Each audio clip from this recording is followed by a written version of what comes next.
Across the country, ordinary Americans from all walks of life are taking whatever measures necessary to prepare. I'm preparing my family for the total destruction of the power grid. The Yellowstone supervolcano. A financial collapse. And protect themselves. When survival's the goal, it's into the spider hole. Now fast. Go. From what they perceive as the fast approaching end of the world as we know it. So I'm going to use like this. These fears of a zombie apocalypse and the end of the world resembled the fears of annihilation or total destruction during the Cold War in the 1950s. America was the first country to perform a nuclear attack, changing warfare forever. When America conducted the nuclear attack on Japan, they were the only country with knowledge of the atomic bomb. Therefore, there was no fear of an attack on American soil. America took 4 years to create the bomb. However, with the help of Russian spies, the USSR was able to create their atomic bomb in less than a year. Due to communists in the Soviet Union, the fear of annihilation intensified in America. After World War II, from 1946 on, the Soviet Union was insecure, especially being that the United States had the bomb. So they did not get the bomb until 1949. So that gave them some security, I guess. However, they viewed the United States' power, economic and military power, as a major threat to them. Now Americans had to be more conscious about using the weapon. If Russia and the United States were to start shooting at each other with these nuclear weapons, it would be mutually assured destruction. We're talking about complete devastation, destruction, devastation, destruction, devastation, destruction, devastation, destruction, devastation. And it depends on what level you're talking about, because there's the initial bomb and the initial explosion that causes, like in Hiroshima and Nagasaki, they showed images of people with their dresses burned to their skin.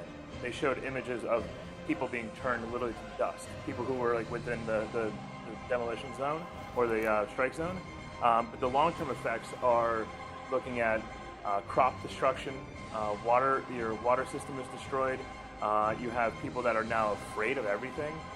So it's not only just the destruction of the day, it's the long-term effects that I think are also a problem. The already existing fears were strengthened by media such as radio broadcasts. A well-known example is the War of the Worlds broadcast by Orson Welles, which discussed the end of the world.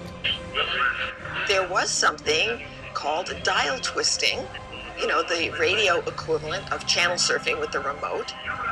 So people turn the dial.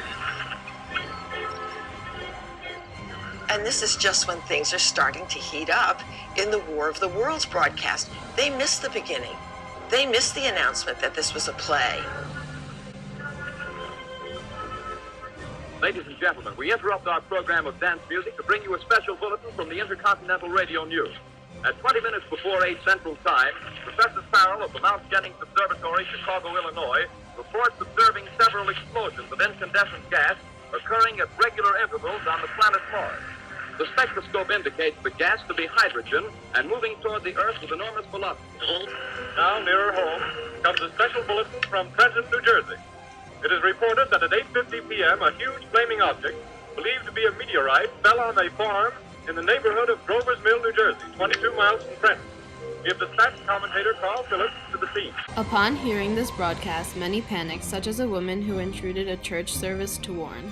New York has been destroyed. It's the end of the world. Go home and prepare to die. In addition to radio broadcasts, novelists brought to reality the possible destruction of a nuclear attack. Author Judith Merrill is one example of the many novelists who wrote about the aftermath of an atomic bomb. Merrill narrates, "Thick dark clouds of sorrow rolled heavily over my path, causing present distress and threatening to envelop my whole future existence in their gloomy folds." The nuclear attack would completely destroy the future and there was no hope of recovery. As the fear spread through the country, government officials advocated civil defense, such as the duck and cover video.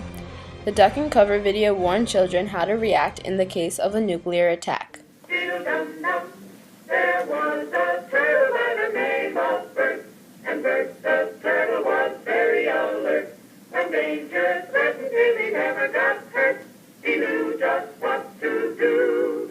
He ducked and covered, ducked and covered. You and I don't have shells to crawl into like Bert the turtle, so we have to cover up in our own way.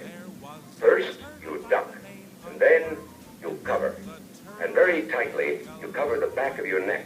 Your face, no matter where they go or what they do, they always try to remember what to do if the atom bomb explodes right then.